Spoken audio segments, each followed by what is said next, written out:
Why are we, as a society, addicted to jealousy? What is wrong with being jealous? How do we overcome it? Is overcoming it even possible? Everywhere you turn, there's an ad here, there's social media there, there's Facebook, there's Twitter, there's Instagram, there's everything. And all of these things do so much good. However, they also give us opportunities to be jealous. You think you're happy? You got it all wrong. Let me tell you what happiness is all about. Drive this car, go on this vacation, take your kids here, buy these clothes, buy this house in this neighborhood, move here. So you have all of these messages saying to you, you're not happy until you get this. It causes a person to be jealous. Is jealousy really so bad? If we're feeling it, if we're given this emotion, how do we overcome it? What is the antidote to jealousy? How do we attain it? How do we make it part of our character?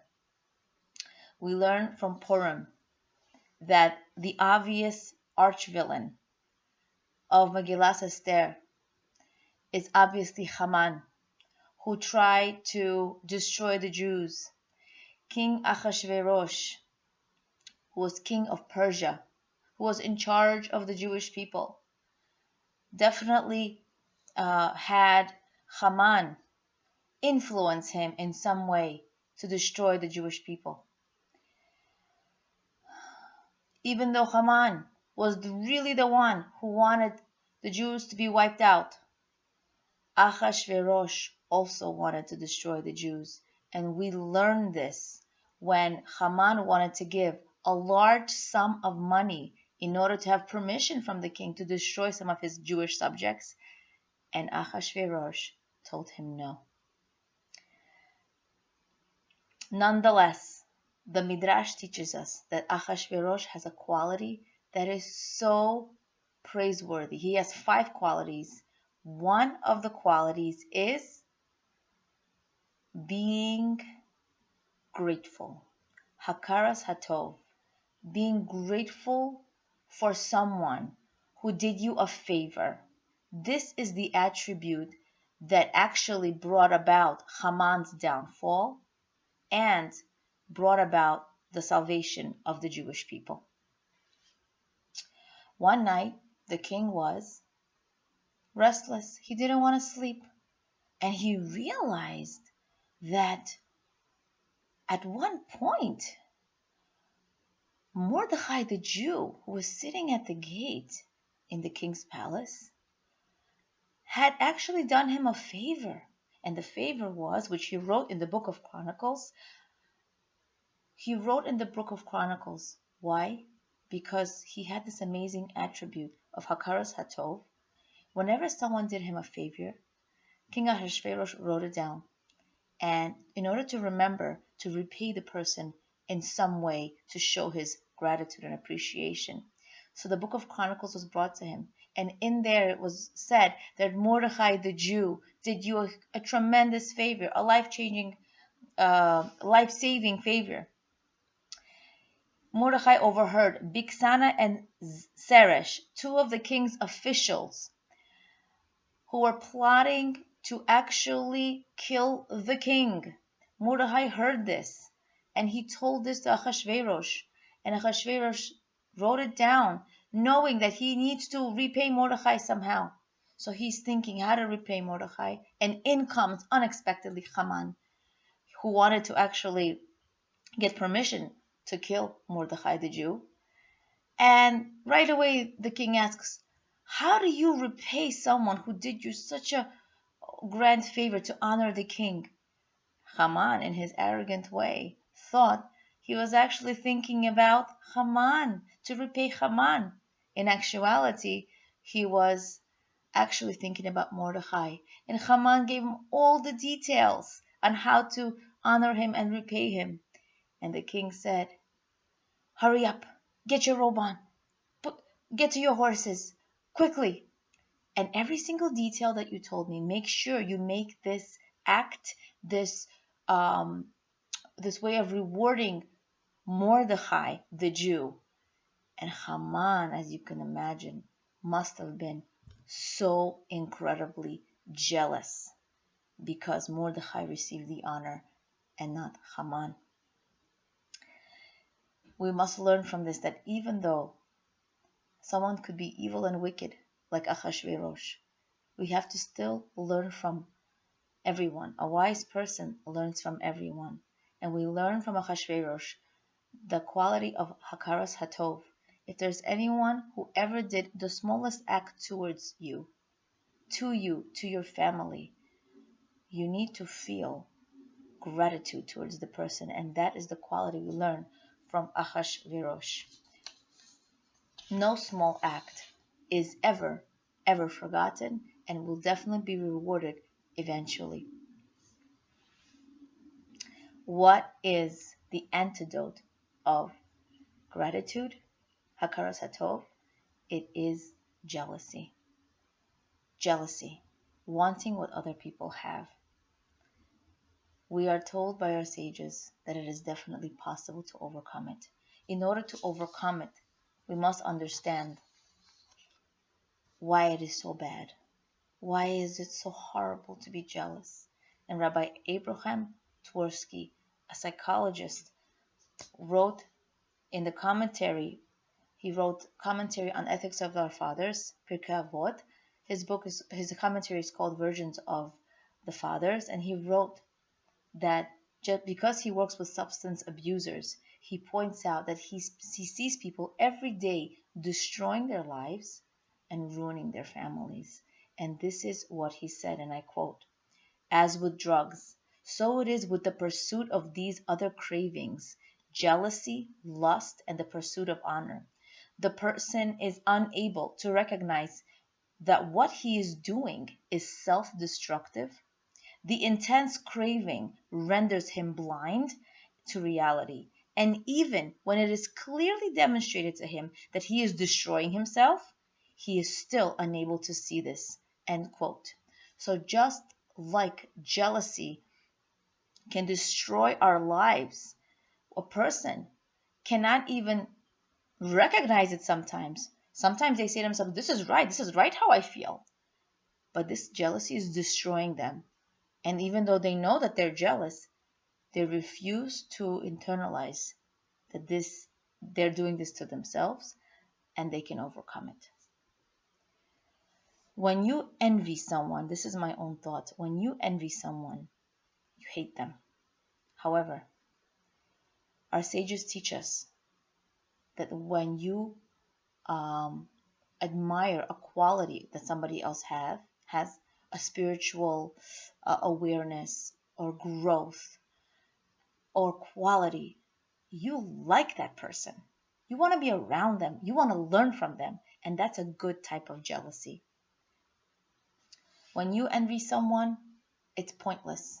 It's useless. You don't even gain anything from the person you are envious from. You gain distance, disconnect, hate, self-destruction, and you're wasting your life. Basically, this is what we learn. So why are we addicted to jealousy? It stems from way back when the Torah was given to us. Before it was given to us, this is what Hashem did. Hashem, our God. But when Moshe went up to heaven, the angels asked God, you are giving the Torah to human beings, these frail human beings. Torah is your most prized possession. It's your treasure. Why are you giving it to these human beings? Are you sure?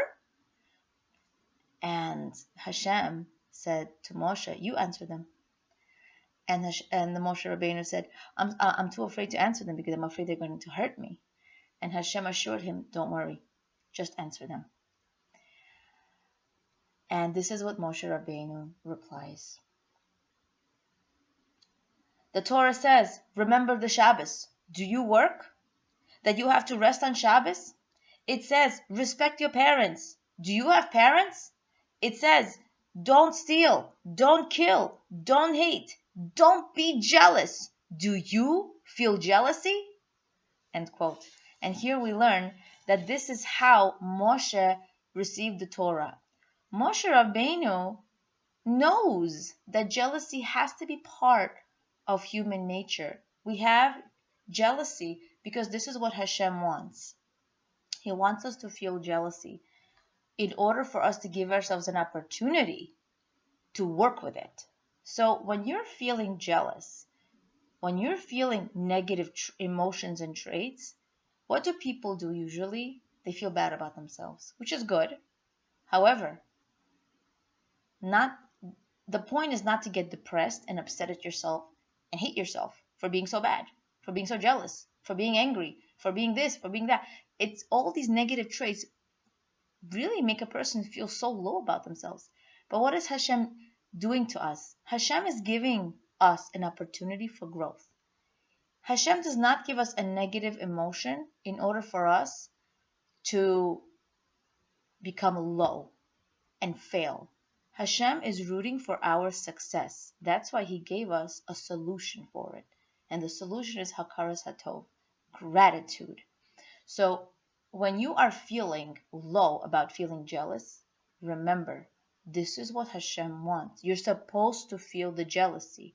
Now, you are not, my understanding is you are not going to be accounted for feeling jealous.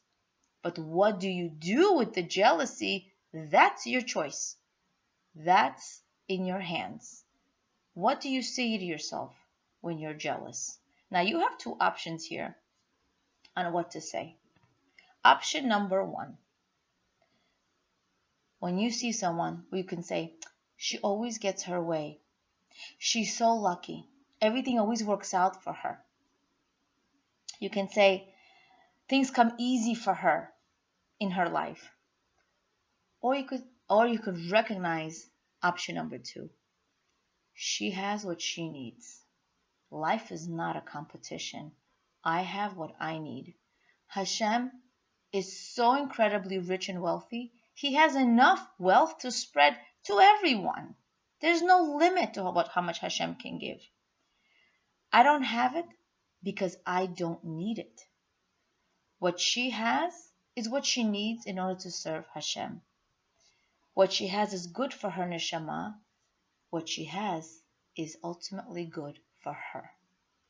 So these are so much more easier to inhale. However, we must work on it. It doesn't come naturally. What comes naturally is the jealousy. But what do you do with the jealousy is totally your choice. And yes, you must work on it. And yes, you must toil. And yes, you can do it. The more you do it, the more it becomes a part of you. The more it becomes your automatic reaction. Automatically. You see something you want. You see someone have something you want. She has what she needs. If I need it, Hashem will give it to me. I'm the richest person in the world for myself because I only live my life. I'm rich. Our sages teach us as a person is rich if they're happy with what they have. So, jealousy is part of human nature. We must understand that. Please don't feel bad about feeling jealous. Recognize it and work with it. So the practical tip to you is use the affirmations that I mentioned in option number 2 and say it 3 times a day or more every single time you feel jealous. I'm going to mention the affirmations one more time. Every time you see something you want, you're jealous, you say to yourself, this is good for her. And I'm only using her just as an example, whoever it is. This is good for her. What she has is good for her neshama. Hashem has enough wealth to give to everyone who needs. I don't have it because I don't need it. What she has is needed for her to serve Hashem. So say these affirmations every single time you feel jealous. You'll be in a better mood. You're doing good to your health. You're going to be working on your character, becoming closer to the person you want to become, which is a person full of gratitude, full of appreciation, and you can overcome your jealousy. If you work hard and toil in this attribute, you will overcome your jealousy, and yes, you will succeed. You can do it. I'm rooting for you. Leah Abramov, Being and Becoming, awakening awareness of your greatness and potential.